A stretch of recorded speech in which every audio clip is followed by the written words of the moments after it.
সোমবারে রাহুলের ছুটি ছিল আর আমরা ভাবলাম যে সেদিনকাই দুপুরবেলায় একটু যাব হচ্ছে কান্তা। সেই মতে দেখো রেডি হয়ে বেরিয়ে পড়ছি।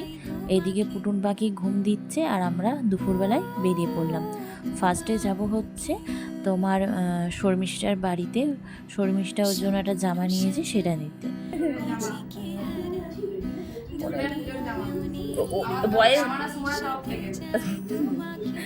বাবা সেদিনকে বাড়িতে এসে কই সারা রাস্তা পেছন পেছন খুঁজছে, জানো, সারা রাস্তা খুঁজছে। নিয়ে আলাম যে ওরা তো বাড়ি চলে গেছে। কেন চলে গেছে? হবে না, নিয়ে আসো। সুমন কাকাই কই? সুমন কাকাই কই?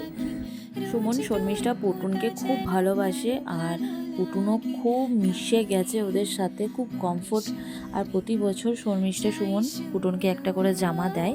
তো যখন আমি ভাবলাম কান্তা যাচ্ছি তাহলে জামাটা নিয়ে আসবো, এক্সচেঞ্জের যদি ব্যাপার থাকে, সেই জন্যই ওদের বাড়িতে গিয়েছিলাম। আর বসে পুটুনের কথাই হচ্ছিল।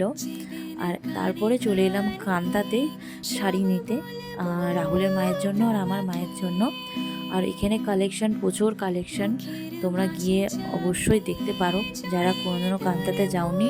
সব রেঞ্জের মধ্যে শাড়ি পাওয়া যায়। আর এখানে ব্যাগের কালেকশানগুলো দেখে আমাকে টানছিল, যেহেতু ব্যাগ যেখানে আমি একটা করে ব্যাগ নেবই, আমার ব্যাগের প্রতি প্রচুর নেশা। তো কী কী কেনাকাটা করেছি পরের ব্লগে তোমাদের সাথে অবশ্যই শেয়ার করব। আর এখন রাহুল দেখো জুতো দেখছে আর ব্যাগটা দেখো এমনভাবে কাঁধে নিয়েছে, এত হাসি পাচ্ছিলো কি বলবো। আর দুপুরবেলায় খাওয়া দাওয়া করে এসছি আর খুব খিদে পেয়ে গিয়েছিলো, তাই একটু দুজনে ঝালমুড়ি খেয়ে নিলাম। আর এখন বাড়ি যাওয়ার পালা।